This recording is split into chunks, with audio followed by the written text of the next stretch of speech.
Dès le début de ce journal, on fera le point de l'attaque terroriste de ce matin à Bamako avec comme cible la gendarmerie de Faladje. Tout est sous contrôle car le ratissage de la zone se poursuit. Le chef d'état-major des armées, le général de division Oumar Diarra, s'est rendu sur les lieux. C'était en présence de l'équipe de l'ERTM conduite par Tamsir Djabati.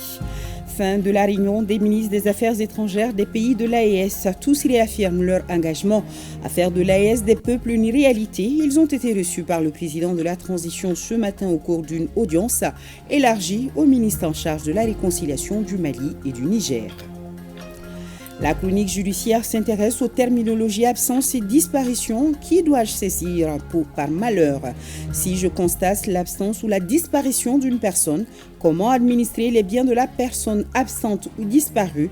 À la recherche de la personne absente ou disparue avec Garibou Pérou et Djelimara Diabaté dans ce journal. Nous sommes mardi 17 septembre. Bonsoir et bienvenue aux informations. D'abord, ce communiqué. L'état-major général des armées informe la population que, comme indiqué dans un précédent communiqué, une attaque terroriste a visé la zone aéroportière et l'école de gendarmerie ce mardi 17 septembre 2024 à partir de 5h30.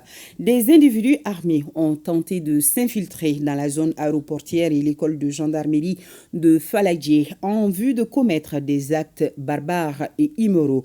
La riposte des forces de défense et de sécurité a permis de repousser l'attaque et de neutraliser les terroristes.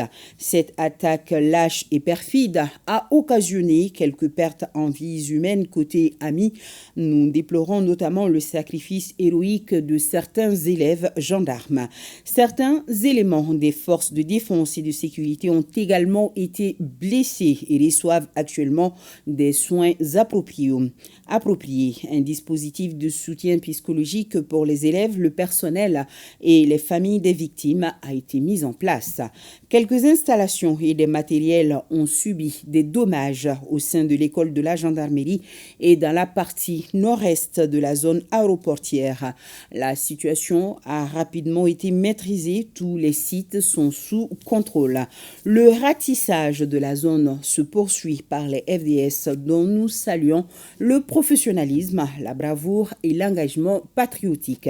L'état-major général des armées invite les populations à vaquer à leurs occupations tout en leur demandant d'éviter les abords de la zone aéroportière pour permettre aux FDS de mener à bien leurs opérations. En cette douloureuse circonstance, l'état-major général des armées présente ses condoléances les plus attristées aux familles des héros tombés et souhaite prompt rétablissement aux blessés. L'état-major général des armées rassure que rien n'entamera la détermination des FAMA à mettre hors d'état de nuire tout ce qui s'oppose à la paix et à la stabilité au Mali. Oui, l'actualité largement dominée par l'attaque terroriste enregistrée ce matin à Bamako avec comme cible la gendarmerie de Faladje. Les populations de la rive gauche ont vu leur routine matinale perturbée aujourd'hui par cette situation et surtout par le rôle joué par nos forces de défense et de sécurité qui ont pu promptement maîtriser la situation. Les assaillants ont effectivement été mis en déroute et à l'heure où nous vous parlons, la situation est depuis bien longtemps sous contrôle car le ratissage de la zone se poursuit. On revient pour vous sur la visite sur les lieux du chef d'état-major des armées, le général de division Oumar Diarra a félicité et encouragé les FAMA pour leur professionnalisme. Tamsir Djabaté pour le compte-rendu. Bamako. Tentative désespérée des groupes armés terroristes contre les forces de défense et de sécurité. Flashback, c'est au moment de la corvée des élèves gendarmes entre 4h et 5h du matin que les forces du Mali ont tenté d'infiltrer l'école de gendarmerie de Faladje, non loin de l'aéroport international président Modibo Keïta Sénou. Mais hélas, attaquer une gendarmerie qui fête ses 64 ans à plus d'un tour dans son sac pour riposter. C'était justement le cas ce mardi 17 septembre 2024 où les forces de défense et de sécurité ont riposté de façon rigoureuse et professionnelle. Oui, professionnelle pour avoir neutralisé et arrêté des terroristes et leurs complices en toute autonomie.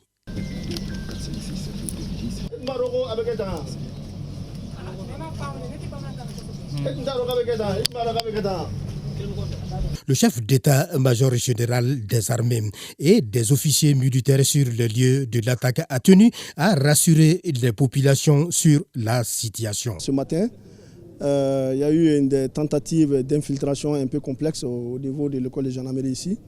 Et depuis le premier coup de feu, on a déployé les forces et à l'heure où je vous parle, depuis les premières heures, la situation est sous contrôle. Ma présence ici même, dans cet état-là, prouve comme quoi vraiment la situation est sous contrôle. Donc je voudrais en un premier lieu vraiment rassurer les populations maliennes de varier librement à leur affaire. La situation a été prise en compte par les forces armées maliennes. Les terroristes qui étaient infiltrés ont été neutralisés. Les ratissages continuent. Et les complices aussi, nous sommes en train de travailler vraiment pour récupérer des complices, pour vraiment contrôler la situation. Je voudrais aussi demander à la population de fournir des informations. Je pense que l'appui a été vraiment très substantiel, permis de récupérer les suspects qui étaient passés par là. Et donc les investigations sont en cours. On vient de voir tous les terroristes qui ont été neutralisés ici. Le point est en train d'être fait, les évaluations vont être faites. C'est demandé aux populations maliennes. Cette situation-là, elle est faite exprès. Que nous sommes tous des Maliens, que les gens ne travaillent pas, nous mettent dos à dos. Tu dis, il faut éviter les amalgames. Si une situation se parle comme ça, la première responsabilité sont les forces armées maliennes. Personne qui est interpellée, nous prenons ces personnes, nous la mettons à la situation de la gendarmerie pour les enquêtes. Je vais quand même demander aux uns aux autres vraiment d'éviter les amalgames. Parce que l'objectif de ces terroristes-là, c'est de nous mettre dos à dos et dire que essayer de stigmatiser les gens par-ci par-là. Nous ne sommes vraiment pas dans ça. Et la menace a été circonscrite. Elle a été circonscrite au niveau de l'école de gendarmerie ici. Les ratissages continuent. Les recherches continuent tout autour. Et puis dans d'autres coins. Nous allons continuer. Il y a beaucoup de renseignements qui ont été déjà recueillis. Et ça va nous permettre de faire des enquêtes très très approfondies et puis à renforcer et puis mettre la main vraiment sur des personnes très très suspectes. À quelques jours de la célébration de la fête de l'indépendance du pays, les forces armées maliennes sont attaquées jusque dans l'une de leurs unités et elles réaffirment leur montée en puissance avec une riposte à la hauteur de la menace terroriste. Le chef d'état-major général des armées a rappelé devant les élèves gendarmes que le Mali est en guerre et le défi de la lutte contre le terrorisme est à relever par les forces armées maliennes. Et donc le combat est loin d'être terminé. Le combat continue. Même si ton lit, tu dois t'apprêter à faire face au combat. Ça en a déjà. Il faut tirer les leçons. Vous êtes les premiers à tirer les leçons. Et le terrorisme là, il va Keledi. Parce que c'est un ennemi de la nation. On est en guerre. Et la menace qui est là, ce n'est pas au-dessus de nos capacités. Hein. Non. On a les capacités aujourd'hui pour y faire face. Vous êtes alertés, durement alertés. Vous allez sortir sous peu, vous allez rentrer dans les unités de combat à Odjiza. Et ça ne doit pas vous décourager. Ça doit vous regarder. Ça aussi, ça fait partie de la vie militaire. Hein, ton camarade qui est à côté, il tombe à côté de toi, tu prends son œil et puis tu continues le combat pour honorer sa mémoire. On est engagé et puis déterminé à faire face à cette situation-là.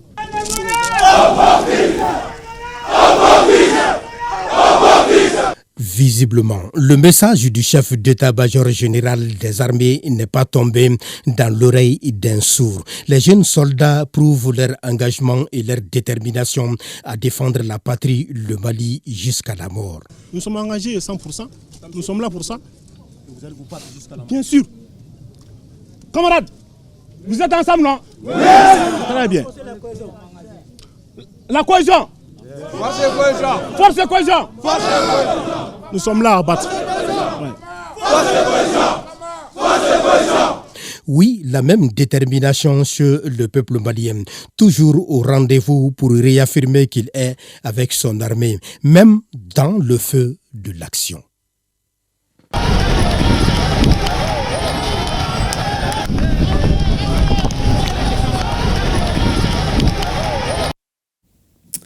Oui, le Mali, Débou et Faladje qui est bien sûr sur la rive droite.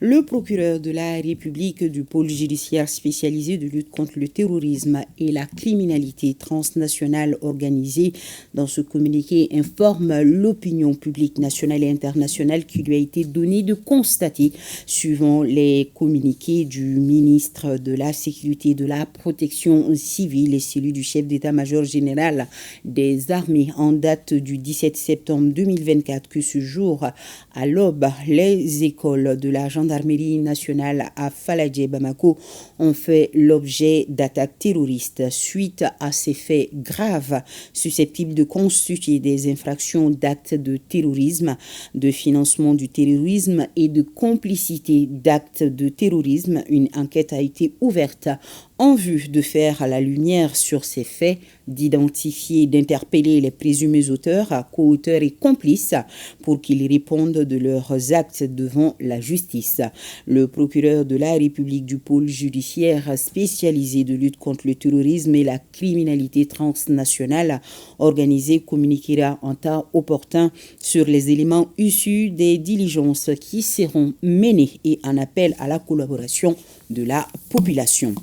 Et nous avons cet autre communiqué. La Turquie, à travers son ambassade à Bamako, condamne fermement l'attaque terroriste perpétrée à Bamako ce jour, 17 septembre. Nous continuerons à soutenir le gouvernement du Mali et le peuple malien dans leur lutte contre le terrorisme. Nous réaffirmons notre solidarité et coopération avec la République du Mali. La Turquie est donc à travers son ambassade à Bamako qui a donc publié ce communiqué.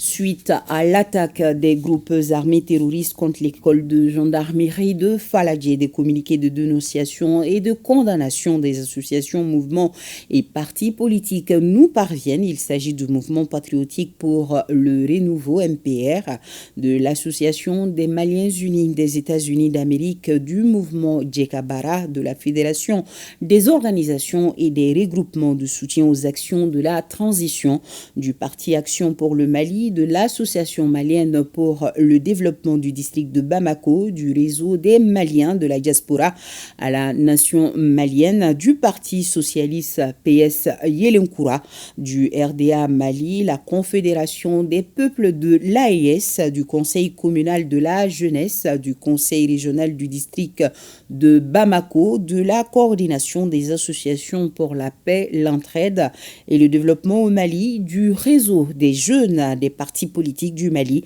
du bloc des alternances pour la renaissance, l'intégration et la coopération africaine.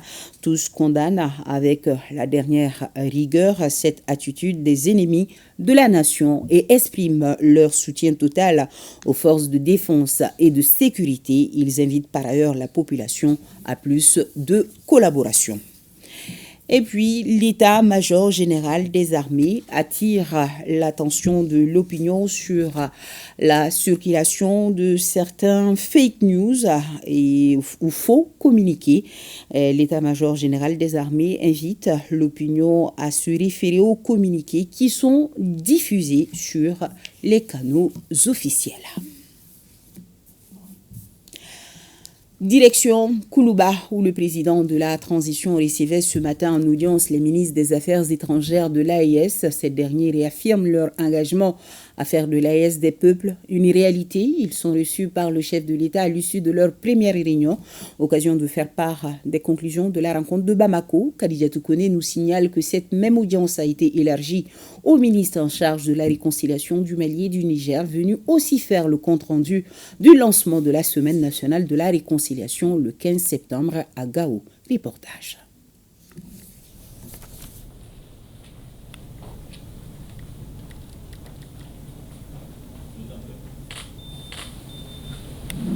Au terme de leur réunion à Bamako, les ministres des Affaires étrangères de la Confédération des États du Sahel présentent au président de la transition les conclusions de leurs travaux.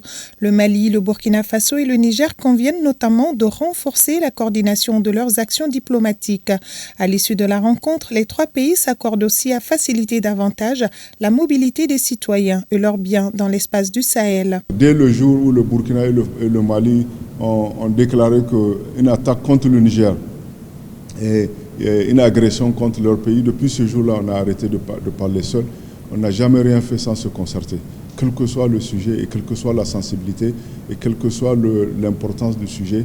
Tout ce qu'on a engagé comme résultat positif sur le terrain par nos armées, c'est grâce à la mutualisation. Et je profite aussi de votre micro pour rendre un hommage à tous nos porteurs de tenue et populations civiles qui sont victimes du terrorisme. Les trois pays partagent sans doute une convergence de vues sur les questions diplomatiques et la réunion de Bamako ouvre de nouvelles perspectives visant à rayonner la voix de l'AES dans la région et sur la scène internationale. Il était de bon temps qu'on puisse se retrouver pour revisiter ensemble les activités qui ont été identifiées.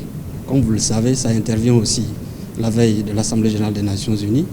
C'était bien choisi, nous concerter sur un certain nombre de questions qui vont être abordées à New York et pour que nous allions d'un même pas et que nous puissions parler d'une même voix. Nous repartons très satisfaits parce que nous avons pu aussi recueillir les hautes orientations de son Excellence le président Goïta pour ce qui concerne la conduite à tenir sur un certain nombre de questions, mais aussi sur la façon dont nous devons continuer à travailler ensemble, non seulement entre les départements des affaires étrangères, mais aussi entre les affaires étrangères et les autres départements. Dans la foulée se tient au Mali la CENAR, la Semaine nationale de la réconciliation lancée la veille de l'an 1 de l'AES. L'événement accorde cette année une attention particulière aux victimes des inondations dans les trois pays. Le sujet est évoqué au cours de cette audience par les ministres en charge de la question au Mali et au Niger. Pour ce qui concerne la réconciliation nationale, nous étions là depuis le vendredi. Il était de bon temps de venir manifester sa solidarité par rapport donc à la solidarité des pays membres de l'AES, à la population éprouvée, et de discuter avec elle, de parler sur un dénominateur commun qui aujourd'hui, vous l'avez tous remarqué, c'est la souveraineté. Ce n'est plus le moment où il faut venir à des occasions comme ça, faire appel à des partenaires à tout vent, qui chacun vient avec son agenda d'une manière ou d'une autre pour pouvoir intervenir face à cette situation. Pour ce qui est des pays membres de l'AES maintenant, il s'agit de parler du même ton. Le président de la transition n'a pas manqué d'exprimer sa satisfaction et son soutien à toutes les initiatives pouvant ramener la paix et renforcer la cohésion entre les peuples de l'AES. Les recommandations issues de la rencontre des ministres des Affaires étrangères de la Confédération des États du Sahel seront soumises au Collège des chefs d'État de l'AES pour validation. Et c'est dit, et il compte bien la mettre en pratique, cette initiative de faire une réalité l'AES des peuples. Il s'agit des ministres des Affaires étrangères de l'AES qui réaffirment leur engagement en apposant leur signature sur le document final qui a sanctionné les travaux de leur première réunion. On fait le point avec Aoulusséini Touré. Les ministres en charge des Affaires étrangères de la Confédération des États du Sahel ont, au cours de leur réunion, la première du genre de la Confédération, fait le point des progrès réalisés notamment en matière de diplomatie. Il résulte de cette évaluation qu'une parfaite coordination s'est établie dans le domaine diplomatique. La création de la Confédération des États du Sahel le 6 juillet 2024 à Niamey constitue un engagement résolu et panafricain des plus hautes autorités des trois pays pour l'atteinte de leurs objectifs d'intégration socio-économique et de prospérité partagée dans l'espace AES. Les ministres ont salué les annonces fortes de son Excellence le colonel Assimi Goïta, président de la Confédération au peuple de l'AES à l'occasion de l'an 1 de la charte du Liptako Gourma. Dans cette perspective, les ministres ont réitéré leur engagement à prendre toutes les dispositions et mesures utiles pour la mise en œuvre des décisions et conclusions du sommet de Niamey et réaffirmer la portée symbolique et politique de cette évolution majeure dans le parcours des trois pays vers une intégration continue pour, à terme, parvenir à une fédération réunissant le Burkina, le Mali et le Niger. Les ministres ont également saisi cette occasion pour condamner fermement l'intervention désormais assumée de certains sponsors étatiques étrangers qui abritent, entretiennent et soutiennent les bandes terroristes. Les ministres ont salué le leadership du président Assimi Goïta pour les efforts déployés à la tête de l'organisation Ils ont constaté des progrès importants et formulé le souhait que cette coordination se renforce davantage au cours des prochains mois. Depuis la création de l'Alliance des États du Sahel, à travers la signature de la charte du Liptako-Gourma, les chefs d'État des 3 pays ont cheminé ensemble avec engagement, mais aussi la détermination de passer d'une architecture de défense et d'assistance collective à un niveau d'intégration plus poussé et qui a été acté le 6 juillet dernier à Niamey et qui a créé la Confédération des États du Sahel.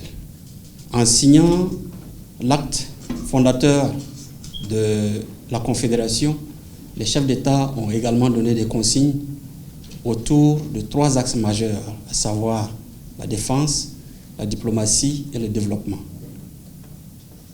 qui devront connaître des actions évidentes dans le cadre de notre parcours vers une réelle souveraineté et vers un développement pour tous les Sahéliens. La Confédération des États du Sahel évolue désormais vers de nouveaux rivages, des rivages qui se veulent promoteurs au regard des efforts et des progrès accomplis. Et tout en images, ces dîners offerts par les ministres maliens de la réconciliation et celui des affaires étrangères en bon Diattiri à leurs homologues du Niger et du Burkina Faso en fin de séjour à Bamako. Une visite, je vous le rappelle, qui s'inscrivait dans le cadre de l'an 1 de la création de l'Alliance des États du Sahel, aujourd'hui Confédération des États du Sahel, et le lancement de la Semaine nationale de la réconciliation CNAR.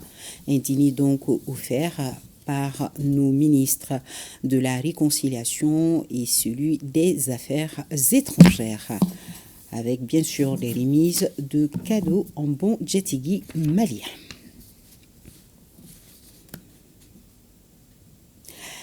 Arrêtons-nous un instant sur ce geste. Les Maliens à l'écoute du président de la transition. L'élan de solidarité lancé par le chef de l'État, colonel Assimi Goïta, à l'endroit des sinistrés des inondations, trouve écho auprès de ses compatriotes. L'association professionnelle des banques et établissements financiers du Mali, APBF, a remis ce matin sa contribution au ministre de l'économie et des finances. Il s'agit de la coquette somme de 165 millions de francs CFA. La cérémonie de remise avec Salimata Dao et Tchédje Kamara. C'est avec gratitude que le ministre de l'économie et des finances reçoit ce chèque géant. Il est le témoignage de la solidarité des institutions financières envers les populations maliennes sinistrées. L'association professionnelle des banques et établissements financiers du Mali, APBF, se joint ainsi aux autorités du pays pour assister ces Maliens qui ont presque tout perdu suite aux fortes pluies. L'association professionnelle des banques et établissements financiers du Mali, APBF Mali, suit avec intérêt toutes les décisions prises par le gouvernement du Mali pour accompagner les sinistrés. Ainsi, dès qu'elle a appris les appels du gouvernement et du Conseil national du patronat du Mali à tout le secteur privé à manifester un geste de solidarité en apportant un soutien financier, elle a sollicité l'ensemble des banques et établissements financiers du Mali à agir. Ainsi, en appui à la volonté des autres autorités de notre pays, les établissements de crédit composés des banques et établissements financiers du Mali ont pu collecter une enveloppe de 165 250 000 comme contribution à la catastrophe nationale. À la réception du soutien financier, le ministre Alou-Seni Sanou a salué l'esprit de fraternité, de cohésion et d'entraide des Maliens envers ces personnes en situation de vulnérabilité. Notre pays, dans son histoire, dans sa culture, dans son fondement, regorge de beaucoup de valeurs, dont l'une des plus importantes est la solidarité. Je pense que c'est une valeur cardinale qui fait qu'aujourd'hui, nous arrivons à tenir et que nous arrivons à être résilients. Si nous regardons toute la somme de défis et de difficultés que nous avons connues depuis un certain temps, l'eût été cette solidarité agissante qui donne du ciment à cette résilience, nous n'en serons pas là aujourd'hui. Ces 165 millions de francs CFA constituent une part importante des fonds que devrait mobiliser le département des finances pour assister les familles touchées par les inondations. Le président a décidé de déclarer l'état de catastrophe national et a instruit au ministère de l'économie et des finances donc de mettre en place un budget de 4 milliards pour pouvoir faire face en tout cas aux premières urgences. Et il est clair et net que le Mali étant un pays où la solidarité agit, donc le geste que vous venez de déclarer tout de suite, ce geste est très, très symbolique et très fort pour nous. En tout cas, moi particulièrement, j'en suis très, très heureux, très, très ravi. Nous allons veiller à faire un bon usage. Les deux parties se quittent sur une note d'espoir, celle de recevoir beaucoup plus de contributions de la part du monde des finances. Et toujours à l'endroit des sinistrés des inondations, l'association Irganda mobilise ses membres, les ressortissants du Nord et ceux de la diaspora pour soutenir les victimes. C'est à travers une assemblée générale tenue ce week-end à Bamako. D'autres précisions avec Ba Traoré. Maisons écroulées, écoles et champs inondés. Voilà le triste bilan des inondations que dresse l'association Irganda dans les régions du Nord. 15 jours après la première assemblée générale tenue sur ces dégâts, l'association Irganda remobilise ses membres pour y réitérer son appel au soutien. Que tous ceux qui sont là soient des porte-parole pour mobiliser les citoyens de l'espace Irganda pour que chacun apporte sa contribution minime soit-elle. Et aujourd'hui, nous sommes tous interpellés. Nous devrons tous nous mobiliser de jour comme de nuit pour apporter notre solidarité aux communautés qui sont aujourd'hui dans une situation de détresse. Il s'agit pour les membres de l'association de lancer un cri de cœur à tous ceux qui peuvent soutenir les populations victimes de ces inondations. Cet appel est lancé à l'ensemble des ressortissants de l'espace Irganda et ceux qui sont dans les autres régions du sud du Mali et de la diaspora.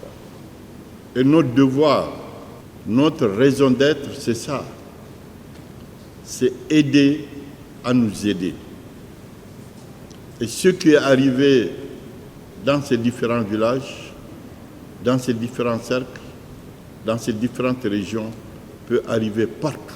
Et c'est pourquoi nous avons eu ce cri de cœur, de faire appel à l'ensemble de nos ressortissants de ces différentes régions, pour que nous puissions mettre ensemble nos petits moyens pour aider nos parents qui souffrent. L'appel à la solidarité fait déjà son effet.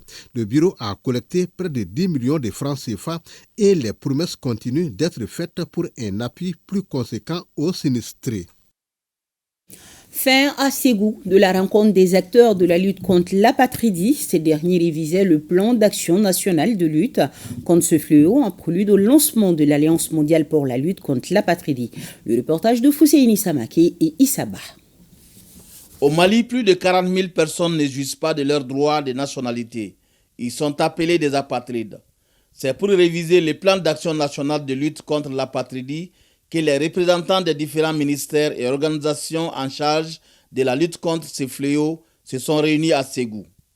Cette rencontre de 3 jours a permis de faire une présentation sur les activités réalisées, les difficultés rencontrées et les défis à relever dans le cadre de la mise en œuvre du plan d'action national de la lutte contre l'apatridie. L'objectif final pour le ministère de la Justice, c'est de se doter d'un plan d'action actualisé qui va prendre en compte les évolutions remarquées sur le terrain depuis l'adoption du plan d'action en cours. C'est un plan d'action qui avait été adopté en 2017, donc environ 7 ans de mise en œuvre.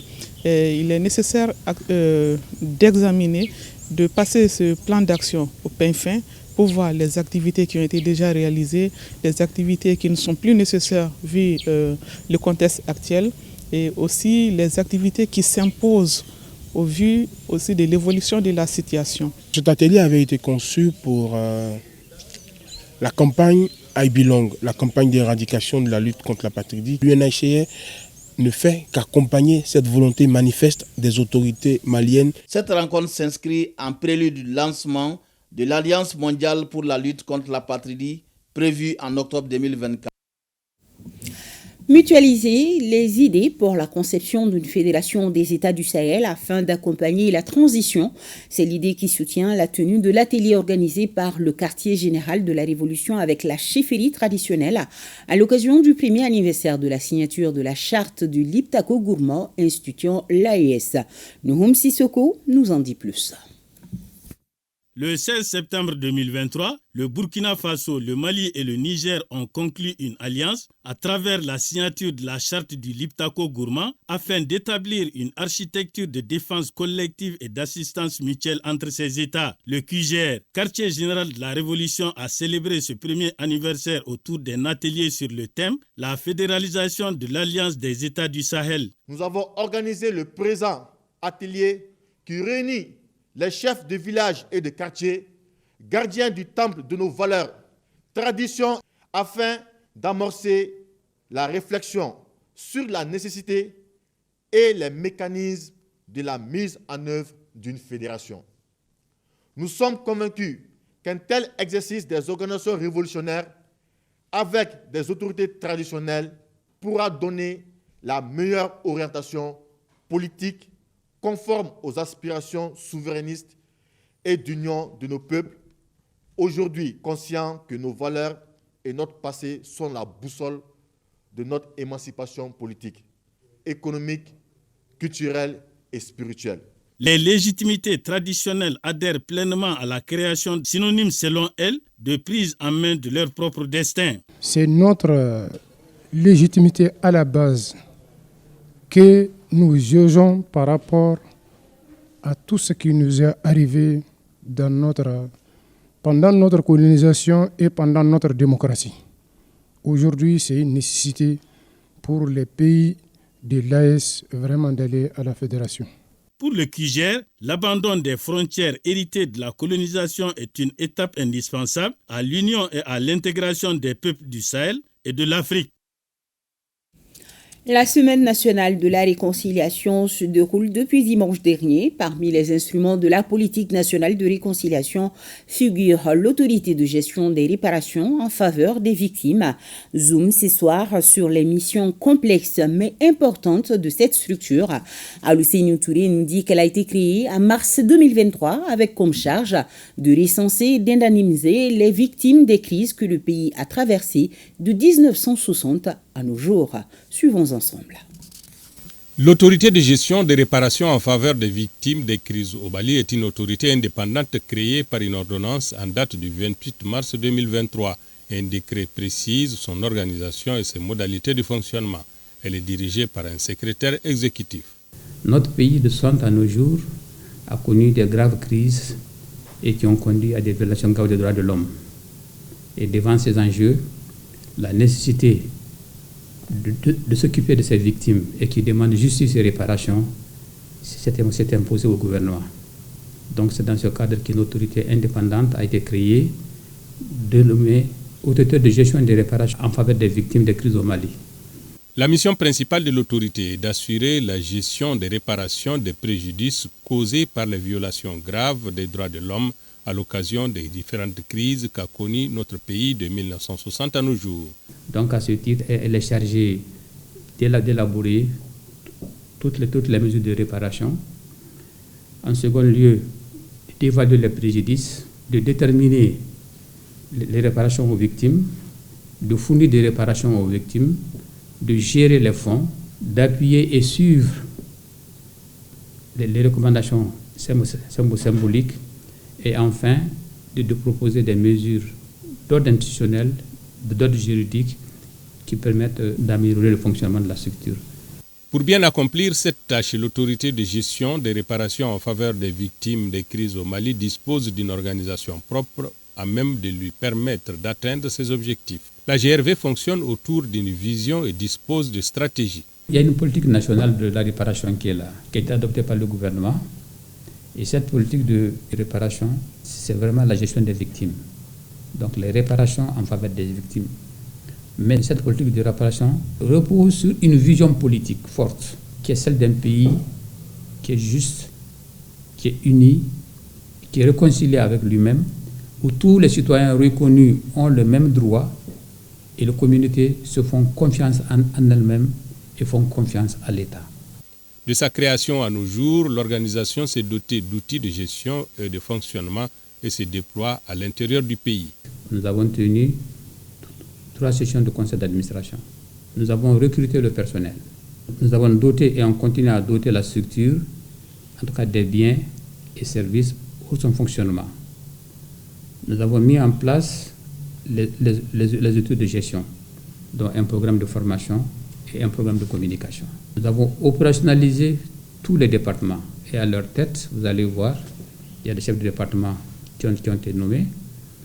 Les antennes aussi ont été créées. La GRV va poursuivre la mise en place de ces antennes régionales et bien d'autres activités lui permettant d'atteindre ses objectifs. On a mis en place l'antenne de Tombouctou.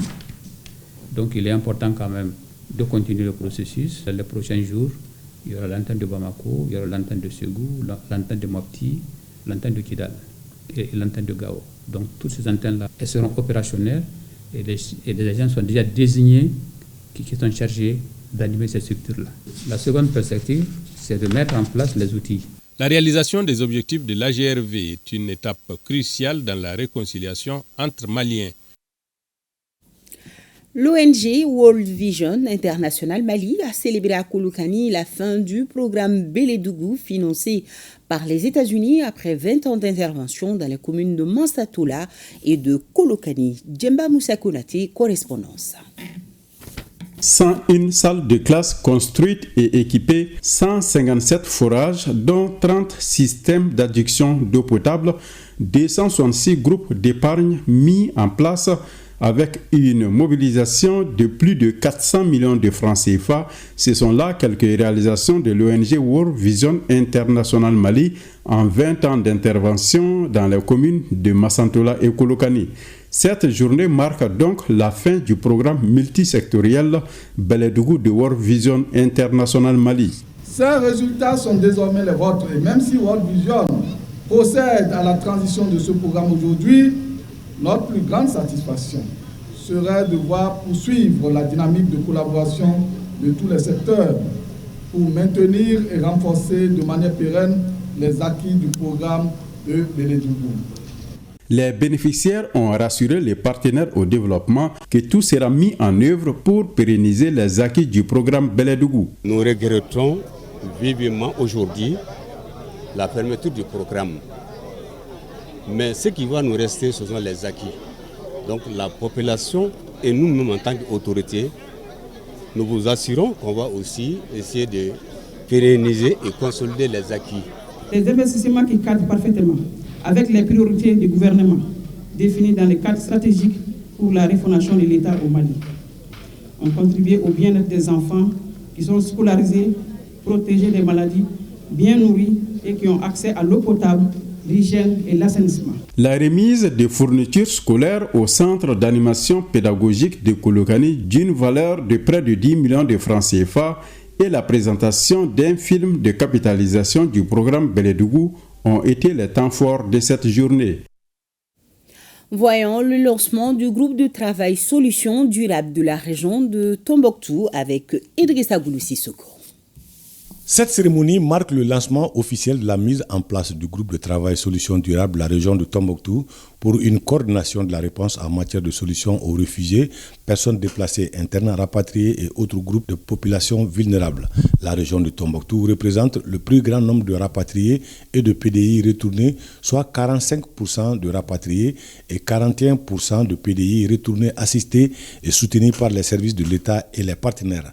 L'équipe du pays du système des Nations Unies est plus qu'engagée auprès du gouvernement de la République du Mali pour la recherche de solutions durables à la situation des personnes déplacées de force, ce qui témoigne la mise en place, le soutien du gouvernement à travers ce groupe technique de solutions durables. Les participants ont suivi des présentations sur la situation des réfugiés, des PDI et rapatriés de la région et sur le concept de solutions durables. Selon le rapport de la matrice de suivi des déplacés de mai 2024, près de 848 686 personnes déplacées sont retournées dans leur localité et 85 683 réfugiés maliens retournés au Mali. Ces chiffres montrent le travail remarquable fait par le gouvernement du Mali en vue de trouver des réponses durables à la problématique des personnes déplacées de force. Face à ces défis, la région de Tombouctou étant désignée comme région pilote pour le lancement de ce groupe de travail, au regard de l'enjeu, j'ose espérer que les dispositions nécessaires seront prises pour contribuer à la stratégie nationale et de coordonner de façon efficiente et efficace les actions de réponse en termes de solutions durables. L'activation du groupe de travail des solutions durables à Tombouctou constitue une fenêtre d'opportunité dans la consolidation de la paix et surtout le relèvement socio-économique selon les humanitaires. Remise des fonds aux bénéficiaires des activités génératrices de revenus à Dioula par le projet régional d'appui au pastoralisme au Sahel, phase 2. Daniel Fomba pour les détails.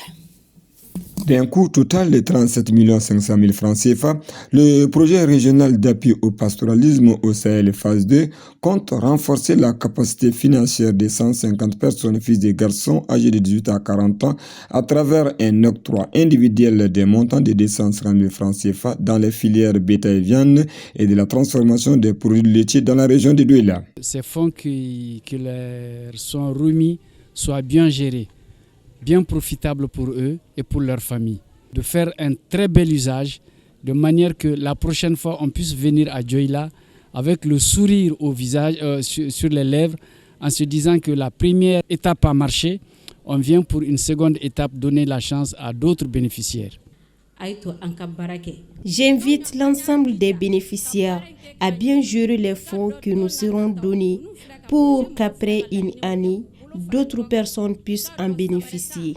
Si l'on ne fait pas comme indiqué par les formateurs, les partenaires auront une mauvaise image de notre région.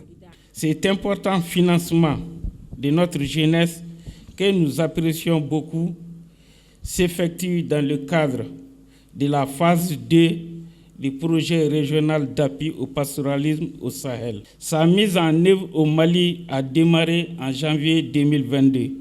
Pour une période de 6 ans. À retenir que le programme finance pour l'année 2024 600 activités dans les régions de Bougouni, Douala, Koutiala et San, soit 150 bénéficiaires par région, et cela grâce au soutien financier de la Banque mondiale et de l'État malien. Revenons à Bamako avec le lancement de la phase écrite du concours d'entrée au lycée sportif Ben Oumar Sy par le ministre de la Jeunesse et des Sports chargé de l'instruction civique et de la construction citoyenne. Ils sont 243 candidats pour 64 places, nous précise Daouda Kouni. Après le rituel de la montée des couleurs nationales, le ministre en charge de la jeunesse et des sports, Abdul Kassim Ibrahim Fomba, dans la salle numéro 3, ouvre la première enveloppe contenant le sujet de la rédaction.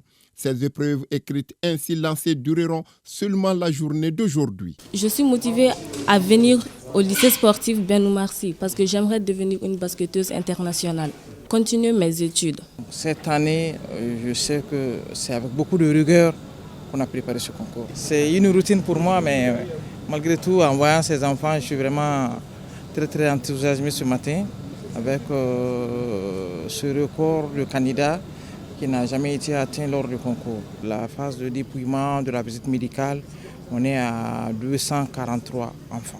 Le ministre Abdul Kassim Ibrahim Fomba a prodigué des conseils aux 243 candidats qui concourent pour 64 places et placé l'année académique 2024-2025 sous le signe de l'excellence. L'idée, c'était vraiment de les rassurer. Aujourd'hui, le lancement, c'est par rapport à la rédaction. Donc, lorsque le sujet il est donné, il y a des règles à suivre. L'idée, c'est de comprendre comment ces règles-là fonctionnent. Je pense que les épreuves, c'est également une excellente chose, surtout dans le cadre du lycée sportif Ben Oumar Sy. Aujourd'hui, nous avons une nouvelle orientation pour le lycée, c'est de transformer ce lycée en un lycée d'excellence. Il faudrait noter que l'accès à cet établissement prestigieux se fait de deux façons, soit par concours direct pour les élèves qui passent de la 6e à la 7e année, ou sur titre concernant les lycéens envoyés à titre spécial. Les élèves doivent concourir dans les matières suivantes: la rédaction, les mathématiques, et la dictée question. Voilà, et tous nos encouragements aux candidats du concours d'entrée au lycée sportif Ben Oumarassi. Sport football, l'équipe de Koulikoro rejoint celle du CNT en finale de la Supercoupe.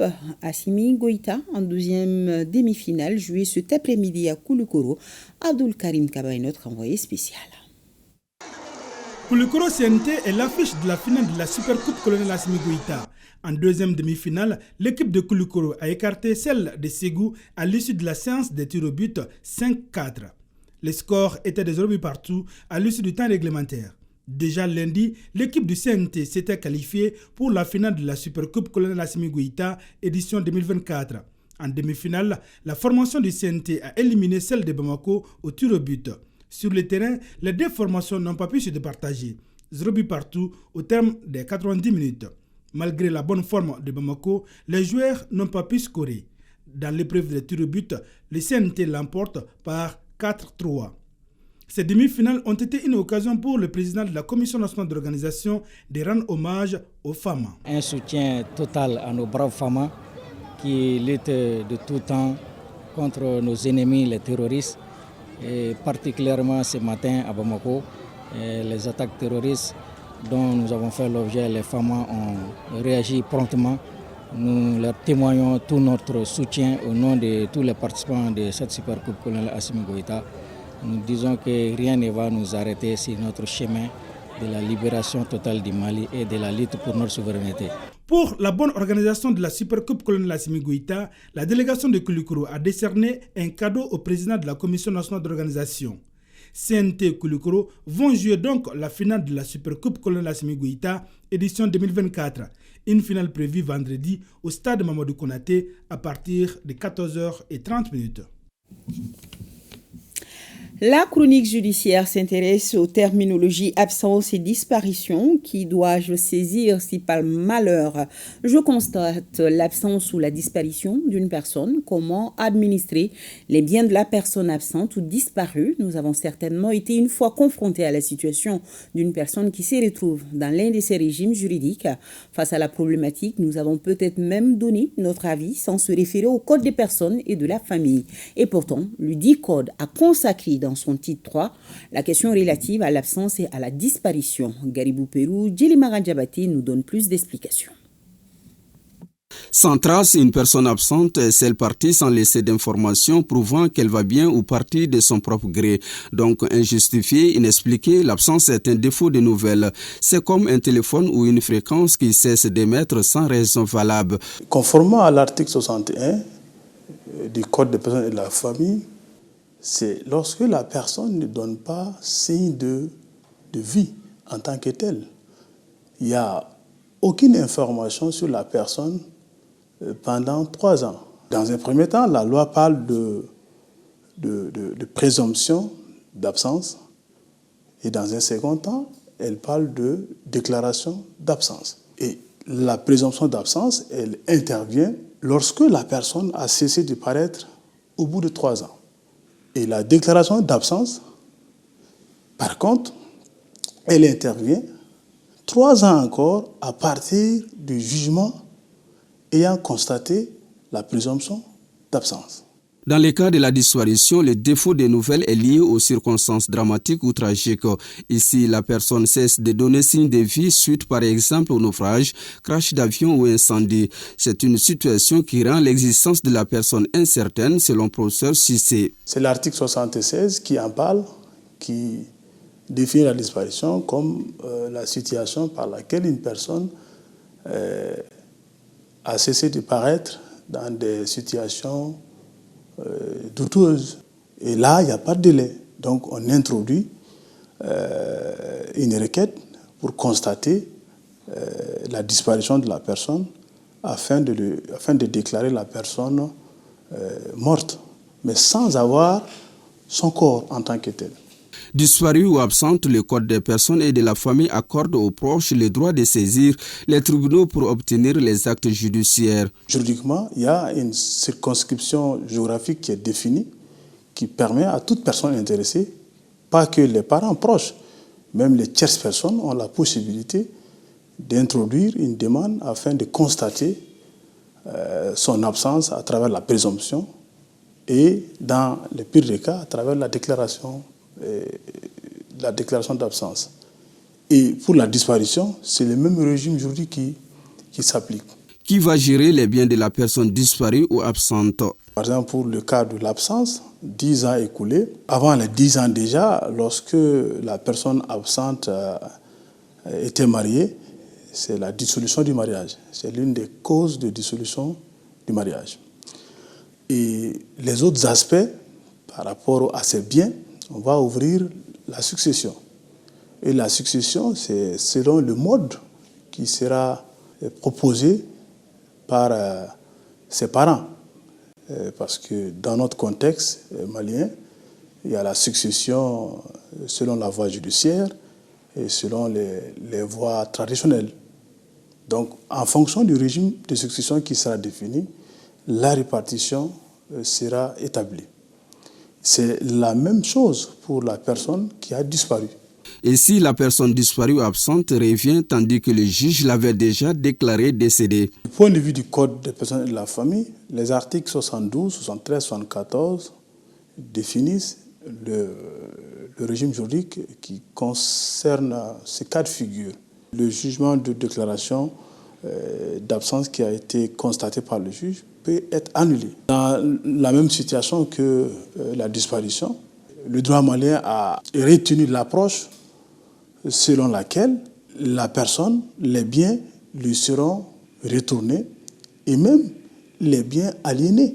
La question de la disparition ou d'absence a été appréciée par les textes. Il faut tout de même rappeler les comportements qui nous interpellent. Il y a des personnes qui peuvent orchestrer leur absence ou leur disparition à d'autres fins. Et la loi s'est prononcée pour prévoir des mesures de sanction contre ces personnes. Directement ou indirectement, nous avons une fois confronté la situation d'une personne absente ou disparue. Lorsque par malheur ces deux situations arrivent, il faut prendre les mesures que le régime juridique a définies. Il s'agit de saisir le juge pour les conduites à tenir à propos de la gestion, par exemple, des biens de la personne absente ou disparue.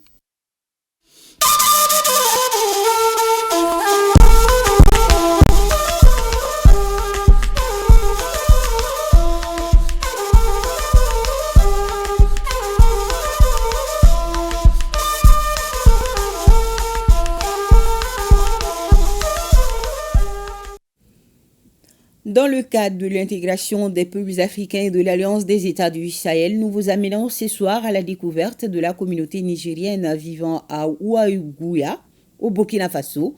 Ils sont nombreux, les ressortissants nigériens résidant dans la ville et vivent en parfaite harmonie avec les Burkinabés. Ils se retrouvent généralement dans le domaine du commerce, suivant Karim Ilboudo et Abdul Rasmane Zongo. Lawali Alidou est un commerçant nigérien résidant paisiblement au Burkina Faso depuis plus de 30 ans. Il est arrivé à Ouagadougou en 1992 où il a vécu 2 ans avant de s'installer définitivement au quartier Gondolgo, secteur 12 de Waiguya. À l'instar des autres ressortissants nigériens de la ville, il vit en parfaite harmonie avec les Burkinabés. Je ne peux pas dire Dieu merci, fini même. Là-bas, alhamdoulilah, rien de problème. On vit bien. Je dis merci à Dieu, merci à les gens de Gondolgo ou bien tous les gens de Waiguya. L'intégration de ce commerçant, la cinquantaine bien révolue, et éleveur à ses heures libres, est encore renforcée selon lui avec l'initiative de l'AES, Alliance des États du Sahel, qu'il salue. Mon commerce là, c'est entre Mali au Niger et au Burkina. Et j'ai gagné, ils ont dit que c'est devenu même. Ça m'intéresse beaucoup.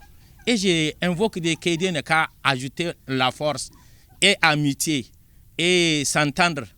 Lawali Alidou est à la tête de la communauté nigérienne de Waiguya. Certains membres ici à l'image lors d'une réunion mettent en exergue l'hospitalité légendaire du pays des hommes intègres, encouragent aussi les dirigeants de l'AES et enfin invitent les populations à les soutenir sans faille. On est ici, ça vaut un beau de temps, mais en tout cas on n'a aucun problème avec les habitants. Les Nigériens vivant cordialement au Burkina Faso dans la cité de Nabakango, au nord du Burkina Faso, pays adoptif, évoluent pour l'essentiel dans le commerce. La 6e édition du Prix national de l'entrepreneur touristique, c'est ce 20 septembre à Ouagadougou, une nuit d'hommage et de récompense des entreprises et professionnels du secteur du tourisme. La presse a été informée des préparatifs de cette 6e édition. Sié Dilaré et Amadou Marcelto pour le compte-rendu. Tourisme et diversité culturelle, facteur de rapprochement des communautés. Le ministère en charge du tourisme déroule une fois de plus le tapis rouge aux investisseurs et acteurs engagés dans le secteur du tourisme. La 6e édition du Prix national de l'entrepreneur touristique, prévue pour le 20 septembre prochain, consacre 16 nominés. Avant la phase de récompense, le comité d'organisation fait le point de la phase préparatoire. 230 inscriptions ont été enregistrées et réparties comme suit. 87 établissements touristiques d'hébergement, 94 restaurants de tourisme, 25 agences de voyage et de tourisme et 24 guides de tourisme.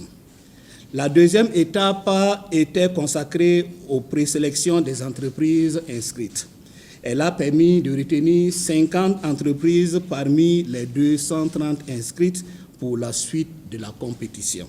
Initié pour honorer ces hommes et femmes dont le dynamisme vise à renforcer l'entrepreneuriat et le tourisme interne, ce prix national comporte également un volet prix spécial et un autre volet prix d'hommage en tenant compte des spécificités. Nous avons un prix pour les mets classiques, les restaurants qui offrent des mets classiques, mais nous avons un prix également pour les restaurants qui mettent l'accent sur les mets du terroir, les mets locaux. Nous avons également évolué en termes de primes, il faut le dire, parce que nous passons donc d'un montant à 1 million pour tous les prix. L'innovation majeure du Prix national de l'entrepreneur touristique 2024 est la tenue le 19 septembre prochain d'un panel. Des communications en lien avec le thème central seront développées par des chercheurs dans le domaine du tourisme.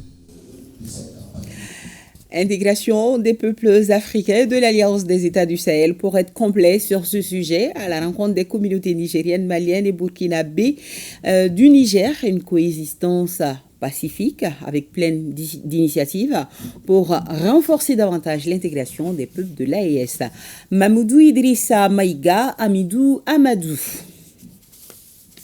Il faut dire que depuis la nuit des temps, les peuples du Niger, du Mali et du Burkina Faso vivaient en symbiose, dans une parfaite harmonie, une véritable coexistence pacifique. Ce cadre séculaire a été créé et entretenu en effet par nos ancêtres.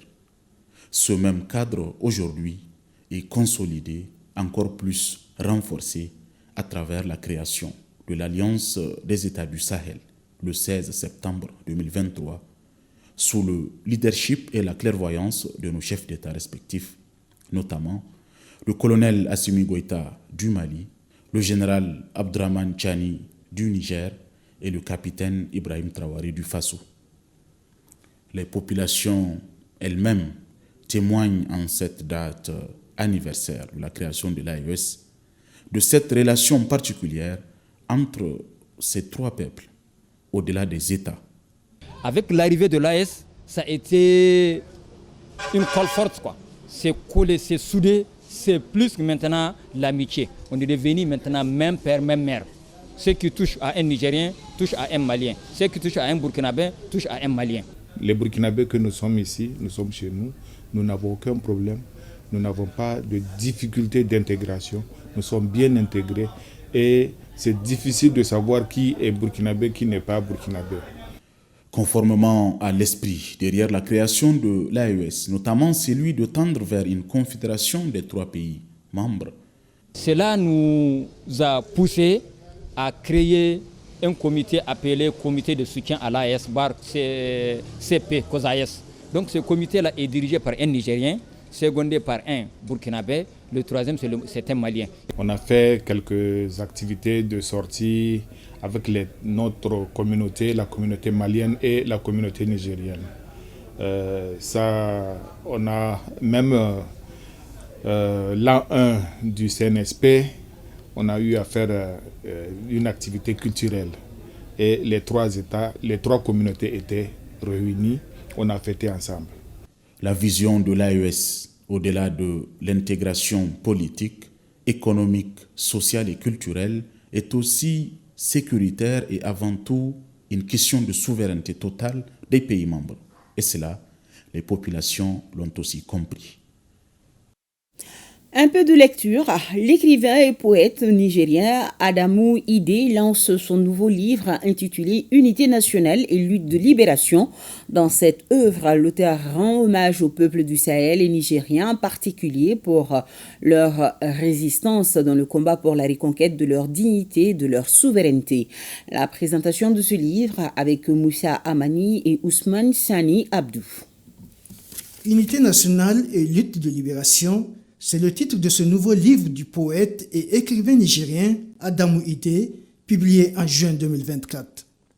La résistance héroïque du peuple nigérien dans son combat pour la reconquête de sa liberté, sa dignité et sa souveraineté n'a pas laissé indifférent l'écrivain qui a bien voulu rendre hommage à ces peuples du Niger et du Sahel pour cette grande mobilisation qui se repose essentiellement sur cette vertu incontestable qu'est l'unité nationale.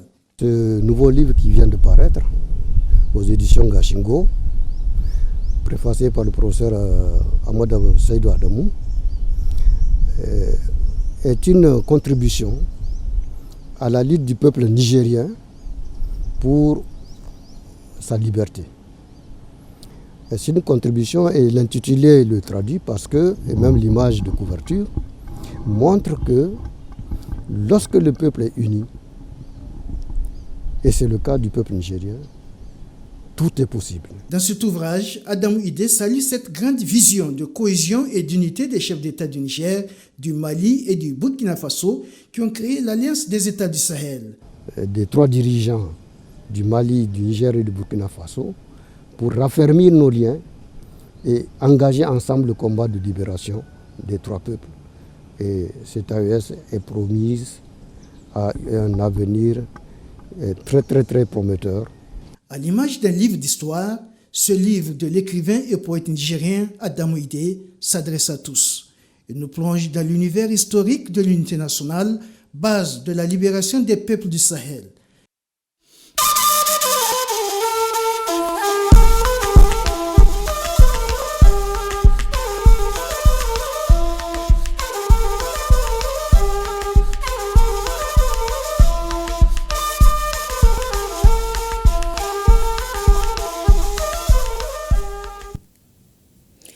Le RTM en deuil, Aboubakrine Touré, technicien de son à la retraite, est décédé ce mardi à Bamako à l'âge de 71 ans.